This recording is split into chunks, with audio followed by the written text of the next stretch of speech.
What if I told you that not every clouds can make it rain? Strange, isn't it? Clouds can stay in skies for hours or even days without a single drop falling. But then, suddenly, rain begins. So what changed? How can something as tiny as cloud droplets become a raindrop? And here's an even bigger mystery. Did you know that some raindrops begin their journey as snow even when it's not winter? Sounds impossible, right? Well, by the end of this video, You'll discover the hidden processes happening inside the clouds most people never see. together, let's uncover the science behind the precipitation process.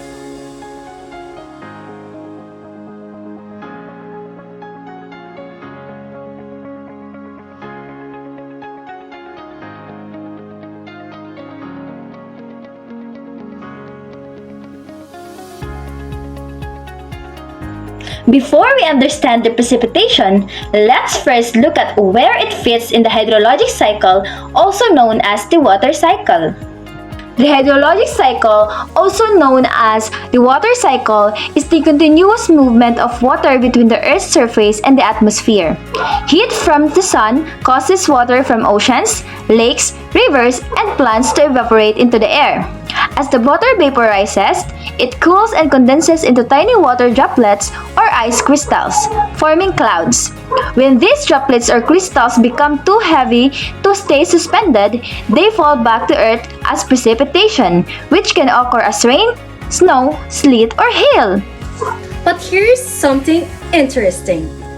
Not all clouds produce rain. The droplets inside the clouds are extremely tiny. It's about 0.02 millimeters wide. They're so light that the rising air keeps them floating. Even if they start to fall, they usually evaporate before reaching the ground. So how these tiny droplets become large enough to fall as rain, snow, or hail?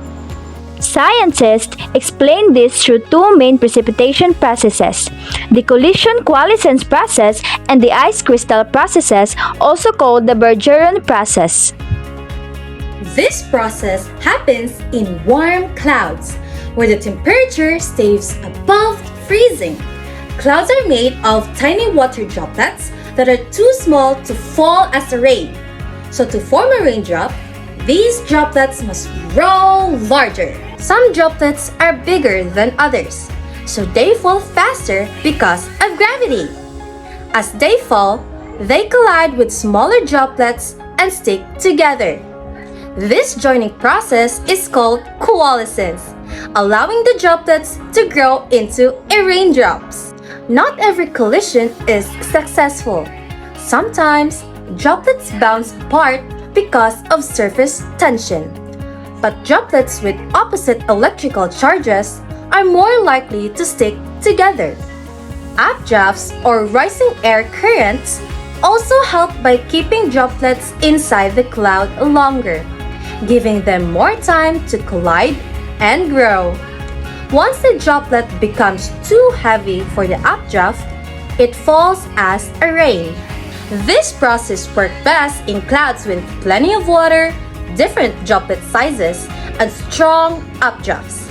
That's why thin stratus clouds usually produce light drizzle, while towering cumulus clouds with strong updrafts can produce heavy rain. Again, what type of process happens in the warm clouds? That's right! It is the collision-coalescence process. Ice crystal or Bergeron process is the second process happens in cold clouds where temperatures are below 0 degrees Celsius. Even in these cold clouds, many water droplets remain liquid. These are called super cold water droplets. At the same time, tiny ice crystals begin forming around small particles called ice nuclei. Here's the important part. Water vapor is more attracted to ice than to liquid water. Because of this, water vapor moves toward the ice crystals, causing them to grow larger while the nearby liquid droplets shrink. As the ice crystals continue growing, they may stick gather to form snowflakes. If these snowflakes fall through warm air, they melt and become rain before reaching the ground. That's why much of the rain in cooler regions actually begins as snow high inside the clouds. Scientists even use this idea in cloud seeding.